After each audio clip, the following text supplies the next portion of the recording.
మాచలపట్నంలో వేయించేసిన శ్రీ గంగా పార్వతీ సమేత నగరేశ్వర స్వామి దేవస్థానంలో ఈరోజు తొలి ఏకాదశి మహాపర్వ సందర్భంగా ఈరోజు స్వామివారికి ఉదయం 6 గంటల నుండి స్వామివారికి మహాన్యాసపూర్వకంగా రుద్రాభిషేక కార్యక్రమాలు జరిగినాయి. అదేవిధంగా ఈరోజు స్వామివారికి విశేషంగా ప్రత్యేక అలంకరణ కార్యక్రమం కూడా జరిగింది.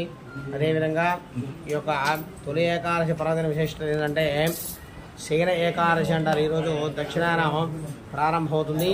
ఈ దక్షిణాయనం ప్రారంభం నుంచి ఆషాఢ శుద్ధ ఏకాదశి నుంచి కార్తీక శుద్ధ ఏకాదశి వరకు చాతుర్మాస దీక్ష జరుగుతుంది. 4 నెలలు కూడా మహాపర్వదినాలు ఇక్కడి నుంచి వచ్చేటటువంటి అన్నీ కూడా ఆ తొలి ఏకాదశి మొదలుకొని శ్రావణ మాసంలో వరలక్ష్మి వ్రతము, అదేవిధంగా తర్వాత భాద్రపద మాసంలో వినాయక చవితి, తర్వాత ఆశ్వీజ మాసంలో వచ్చేటటువంటి దసరా నవరాత్రులు, ఆ తర్వాత కార్తీక మాసం ప్రారంభంలో వచ్చేటటువంటి కార్తీక మాసం ప్రారంభం అన్నీ కూడా ఈ 4 నెలల్లోనే పర్వదినాలు జరుగుతాయి. ఈ యొక్క తొలి ఏకాదశి నుంచి ఇక్కడి నుంచి కూడా చక్కగా మంచి విశేషమైనటువంటి పూజా కార్యక్రమాలు, యజ్ఞాలు, వ్రతాలు, అన్ని పూజా కార్యక్రమాలు కూడా ఈ యొక్క చాతుర్మాస్యంలోనే ఈ తొలి ఏకాదశి నుంచి అన్ని కార్యక్రమాలు ప్రారంభమవుతాయి.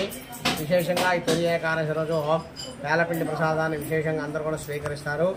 ఈ రోజు కనుక పేలపిండి ప్రసాదం తీసుకుంటే శరీరంలో ఎటువంటి రుగ్మతులు కానీ ఎటువంటి శారీరకమైనటువంటి జబ్బులు కానీ ఏవి రాకుండా ఉంటాయి. ఏంటంటే గ్రీష్మ ఋతువు నుంచి రేపు వర్ష ఋతువులో ప్రారంభమవుతుంది కాబట్టి ఈ వర్ష ఋతువు వచ్చేటటువంటి సమయంలో ఉష్ణం శరీరంలో ఉష్ణోగ్రత తగ్గుతుంది. అందుకని ఆ ఉష్ణం పెరగడం కోసం పేలపిండి ప్రసాదాన్ని స్వీకరించి తప్పకుండా పరమేశ్వరుని అనుగ్రహానికి పాత్రలు. అదేవిధంగా ఈ రోజు తొలి ఏకాదశి సందర్భంగా దేవస్థాన పాలకవర్గం, దేవస్థాన కమిటీ వాడు అందరూ కూడా స్వామివారి తీర్థ ప్రసాదాన్ని కూడా అందజేశారు. హర నమ పార్వతీపతయే హర హర మహాదేవ.